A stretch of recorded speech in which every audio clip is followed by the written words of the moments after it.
Hello po sa inyong lahat mga ka-crypto. Ako po si Pinoy Crypto Trader at sa video na ito ay atin pong pag-uusapan ang tungkol dito sa isang veteranong investor kung saan ay nakikita daw po niya itong si Shiba Inu na magagawa daw po niyang akyatin ang presyong 20 digits 1 ngayong bull cycle na ito.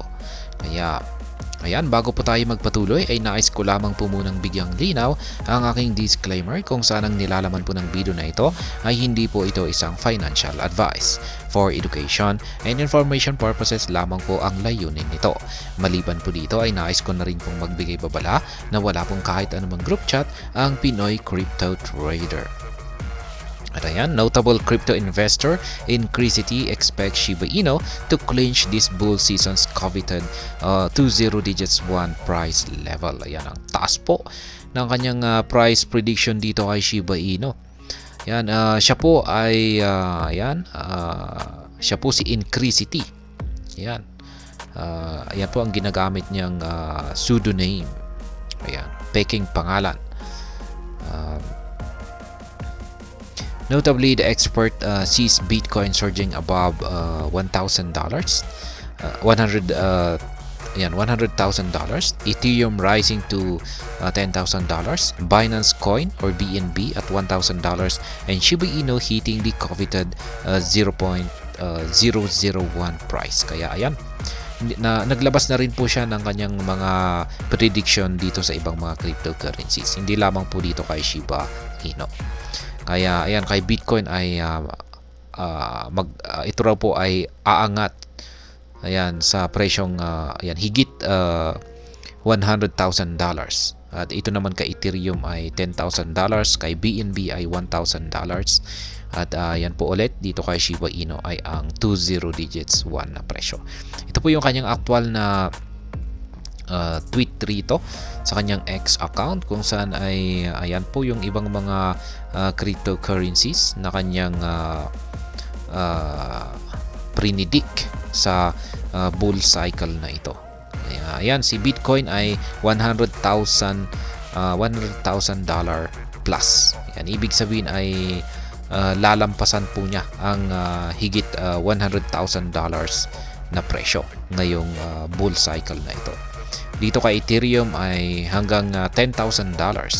Dito naman po kay BNB ay $1,000 at ganun din po rito kay EGLD. Yan. Dito naman kay One ay 200 plus. Yan, 200 plus dollars. At ganun din po dito kay GAL. Yan, 200 plus. Kay Mina ay $100. Kay Voxel ay $100. Yan, si Cardano or ADA ay $6. Si XRP ay $6. Si Jasmy ay $3. At kay Shiba Inu ay 20 digits 1 or 0.001. Kaya yan po mga predictions dito ni Incrisity. Yan, ang tataas ng kanyang inaasahang magiging presyo yan ng mga cryptocurrencies na ito sa kanyang listahan na ito. Yan, na ngayong bull cycle na ito. Yan, makakamit daw po ng mga cryptocurrencies na ito. Yan, ang kanyang mga predictions na ito sa bull cycle na ito.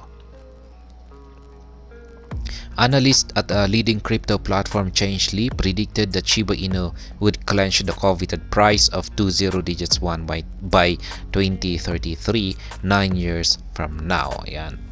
Pagdating po naman po kay Changelly, isa pong nangungunang crypto platform, analytical crypto platform na binubuo po ng mga researchers. Yan ay yung kanilang prediction naman po dito kay Shiba Inu kung kailan niya makakamit ang 20 digits 1 ay sa pagsapit pa ng taong 2033. Matagal-tagal pa.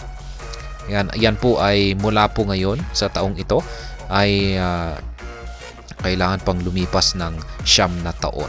Ayan, bago makamit ni Shiba Inu ang 20 digits 1 na presyo ayon po kay Changelly. Dito naman po kay Telegon ay sa 2031. Yan, sa pagitan po ng taong 2031 at saka 2035. Yan naman daw po yung mga taon kung kailan magagawang akyatin ni Shiba Inu ang presyong 20 digits 1. Kaya yan po yung mga predictions. Yan po ulit ang predictions ni Incrisity dito. Yan.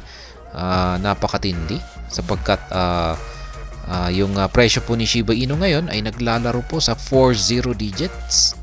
Yan, ibig pong sabihin ay ngayong bull cycle na ito ay magagawa po niyang magbawas ng 2 zero or mag-delete ng 2 zero at napakatindi po niya na performance para kay Shiba Inu. Kaya ayan, sana nga ay magkatotoo kasi ayan, napakataas po niyan na presyo kung yan nga ang talagang yan ay kung yan ay magkakatotoo. Kaya yan, sana nga, kasi yan syempre kikita po tayo ng malaki kapag yan ay nagkatotoo. At ayan, hanggang dito na lamang po tayo sa video na ito. Sana po ay inyong nagustuhan ang aking paliwanag sa video na ito. Kung inyo po itong nagustuhan, pag-click lamang po ang like button nito. Para naman po sa mga bago lamang dito, kayo po ay aking inaanyayahan para mag-subscribe. Pag-click na rin po ang bell icon nito dahil ito po ang siya magsisilbing notification nito sa mga bago kong videos na akin pong ina-upload sa aking YouTube channel na ito. Marami pong salamat sa panonood. Ingat po tayo lagi at God bless po sa ating lahat.